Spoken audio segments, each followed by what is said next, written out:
Yeah, our 2025 program is entitled Variations on a Gathering. And what that means to me, I think we all view the title of the show and the meaning of the show through our own lenses and filters.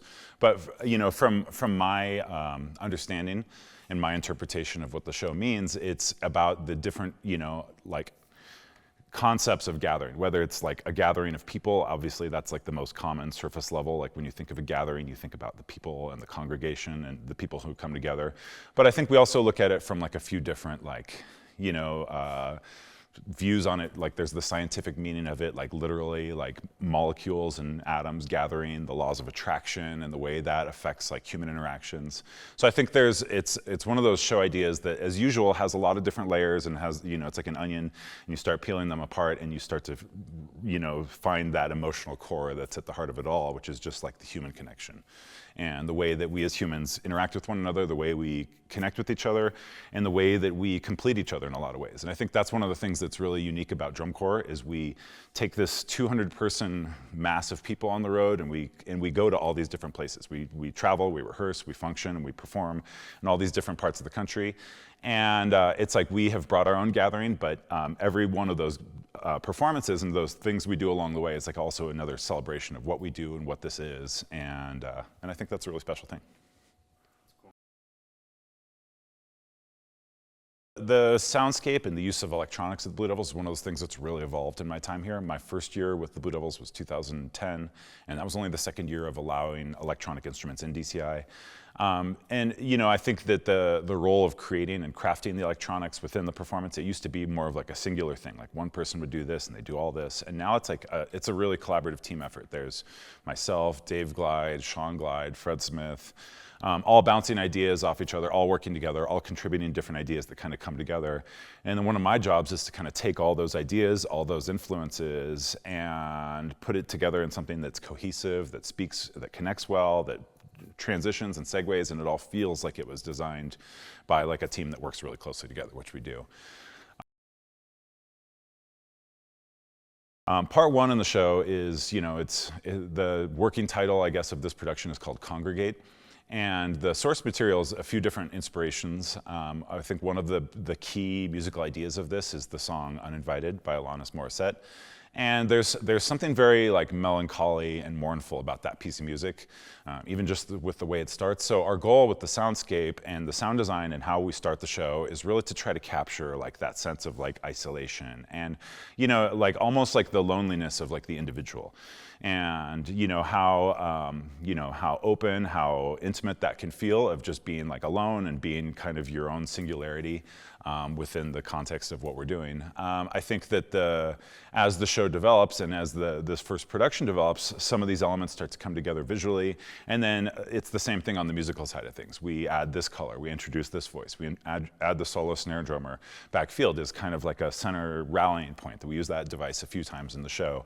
And then the ensemble just continues to grow. We start adding layers, more musicians become involved in it, more visual performers become involved in it, and then all of a sudden it arrives at this big moment where everything's all of a sudden like right in your face and presented in a really visceral, powerful way of just like all these elements arriving together, congregating, gathering, if you will, in the center of the field, and kind of creating this first like cohesive ensemble moment. So it's like with how intimate and singular the show starts versus that arrival point about a minute and a half into the show, it's a pretty big journey of like just picking up pieces, picking up steam, and kind of gathering that energy as it kind of leads towards that first like arrival.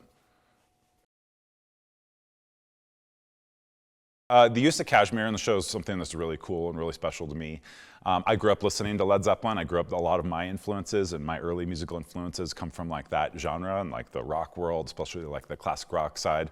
And so it's one of those things that I never thought that what I do in the drum corps world would intersect with that, but it's neat when those little collisions occur, or those little moments of like synergy are created by the way this piece of music kind of has some, I don't want to say it has overlap because they're very different pieces of music with the Alanis Morissette material going into Kashmir by Led Zeppelin, but there's like a flavor and there's something about like the harmonic language that is really like poignant about them both. And I think that it's like a really neat synergy between the two when when you kind of get to that overlap point in the middle of the first production, and then it kind of starts heading more towards the vein of like the Kashmir, which, you know, it's like kind of a dark driving chart, but also has like this like celebratory feel on the choruses that we arrive at towards the end of that production. So, you know, it's a really neat special thing, and there's like some things about like the stylistic ideas and the genres that overlap really well to make it just feel like there's, you know, it's just serendipity the way those two pieces of music fit together so well.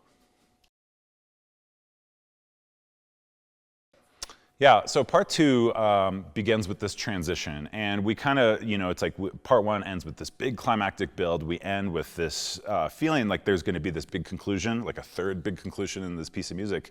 But instead, right as we get to the end of part one, everything kind of stops. It's like a really dramatic pause, and then it kind of gets washed out by a soundscape there as like the ensemble gathers towards the center of the field. The battery comes forward to present, like, again, the solo snare drummer who kind of keyed things off at the very beginning of the show.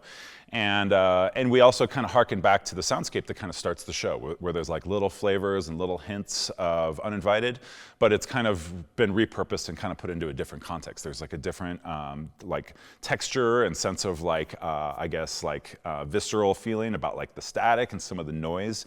And then the way that kind of crescendos and leads us to this like point of dissonance before it all just completely vacates and then makes room for that single snare voice. Part three is a really interesting puzzle for us to solve in the show, to present this in a cohesive way to our audience. There's just so many layers and so many different ideas, and you know, this section of the show is about like just the magnetism. It's like the attraction of these things to one another. And this is where, like, in my mind, the show starts to go from something that's a little bit more like scientific and objective from part two into something that's a little bit more visceral and human with the way that the ensemble starts to interact with one another. You know, I think the back half of the show is a little bit more about human connection, and I think the front half of the show is more about like the isolation and like those different interpretations and meanings of what it means for something to gather, or for a group or object or group of objects to gather. So I think that part of the show is where that transition kind of starts to occur, where it's a little bit more personable. And so at the beginning, there's just this chaotic element where there's like these trumpet conversation between like the trumpet soloist who starts things off, and then the kind of the call and response between those two with like they're doing the solo with like plungers, where they're like kind of manipulating their sound with like a toilet plunger, or maybe there's a better musical term for it, but literally it looks like a toilet plunger. And so there's kind of this conversation between these two, but underneath that there's like 3 or 4 layers of complexity, where there's like a conversation that's happening between a trumpet mellophone duet, and they're really like spaced out sounding, where we put a lot of delay and a lot of effects on them, so it's like almost it creates this like rhythmic soup of like overlapping eighth note rhythms between those performers. And then through the midst of all that, there's this quad feature that's kind of developing on the 50-yard line, where they're playing some of the most virtuosic material that they have in the show and doing some really interesting stuff. So it's like this conversation that's kind of happening between the 2 trumpet soloists and one another with their bucket mutes, and then the actual other, the plunger mutes, and then there's the other conversational layers between the trumpet and mellophone, kind of creating this like static energy of that section. And then over the top of it, there's like the quads kind of being featured, and then underneath all that chaos, there's like the front ensemble kind of contextualizing things. The drum set has this like fast double time swing feel, so he's kind of giving it this like spicy like jazz energy that kind of connects well with what the soloists and the duet are doing across this section. And then underneath that, there's like some front ensemble ambiance, there's some sound design layers, and so it's a very tall and dense section of the show, even though it only involves like a smaller section of the show in terms of the amount of musicians involved in it. It's really involved and it's really complex, and making sure that those layers present in a way that's cohesive and clear is one of the things that we agonize over greatly when we do this kind of layering. Part 4 is entitled Birds of a Feather. And there's a few different influences in this section of the show. I think one of the central musical ideas is based on a Hans Zimmer piece entitled True Love. And then there's like another conversation that kind of starts midway through this production, where we introduce like the actual like lyrics of the song Birds of a Feather, which is a Billie Eilish tune. And we've, at this point of the show, we've kind of hinted at it, we've presented it, we've done it like out of context a little bit, like the vocals are there, but they're reversed, and we've kind of buried them in the fabric of some of the sound design elements. And then this part of the show, we get through like the first like big moment of the ballad, which is like a conversation between the front ensemble and the brass section. The battery percussion has been tacit up to this point. And then finally we get to like this color change where it's like the battery kicks off like a different tempo direction. We kind of have like the Billie Eilish Birds of a Feather vocals kind of soaring over it, and in a totally different context than the song. If you know that song and you see our interpretation of it, there's a great disconnect because we're focused more on the lyrical side of it and not so much like the feel and the style and like the harmonic language of that song. So it's kind of been fit into the format that it lives currently by like just taking it out of context, taking the vocals out of the context of the original song, and then kind of using that as like a palate cleanser that drives us into that next section.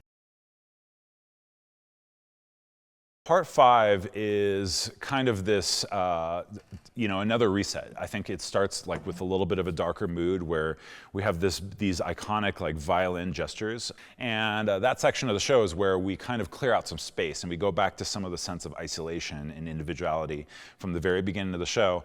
And then we kind of use the violin as this device to kind of motivate these battery featurettes. And what's really interesting about that section of the show too is it kind of starts with like a feature of the bass drums. We have a really amazing bass drum section this year. And then everything clears away, and then it's almost like the skies open up and we have this really glorious destination towards the end of the show where all of a sudden the entire ensemble arrives and realizes that melodic idea, and everything kind of comes together around the violin. So it was one of those things that kind of, he starts in the shadows, like introducing this idea, and it's real like insecure with the way it's like compared and combined with all these really angular sections. And then everything just kind of grows and coalesces and gathers, if you will. And then we arrive at this like really glorious conclusion. So it's a really powerful conclusion, and I think it's really like harmonically gratifying and glorious, and it just feels like it's just overflowing with joy and exuberance. And I think that's one of the really fun things and really gratifying things about the way the show concludes this year.